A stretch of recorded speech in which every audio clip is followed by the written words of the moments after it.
Сәлем қыздар, сіздермен бүгін мен дәрігер-гинеколог Жанар Ержан. Бұл видеода қыздар біз сіздерден ең жиі келетін сұрақтардың бірі жүктілік барысында жыныстық қатынасқа түсуге бола ма деген сұраққа жауап бергім келіп тұр. Егер де сізге бұл сұрақ қызық болса, міндетті түрде видеоны соңына дейін көріп шығыңыз. Жүктілік барысында жыныстық қатынасқа түсуге болмайтын қыздар бірнеше ситуациялар бар. Олардың бірі, егер де сізде жыныстық органдардан қанды бөліністер болса.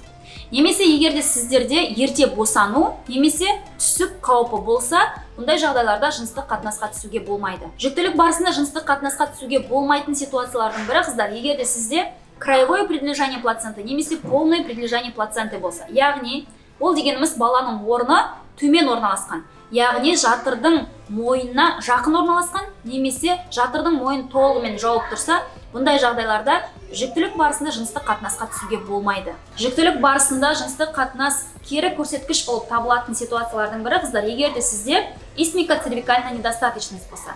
Яғни, егер де сізде жүктілік барысында жатыр мойны уақытынан ерте қысқарған болса, соның салдарынан сізде ерте босану немесе түсік қаупі болса. Бұндай жағдайларда көбінесе жатыр мойнына арнайы пистарий қондырылады, немесе арнайы тігіс түседі, шов.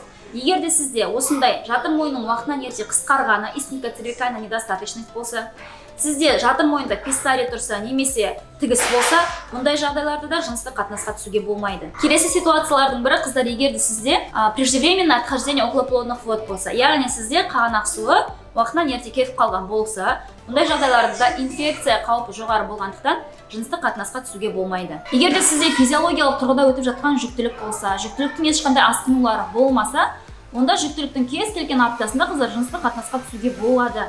Физиологиялық тұрғыда өтіп жатқан жүктілікке жыныстық қатынас кері көрсеткіш емес. Әдеттегідей видео ұнаса лайк қойып, каналға подписаться кнопкасын басып тіркелуге ұмытпаңыздар. Егер де осы тақырыпқа байланысты сұрақтарыңыз болса, қыздар, сұрақтарыңызды комментарийде күтемін. Келесі видеоларда кездескенше сау болыңыздар.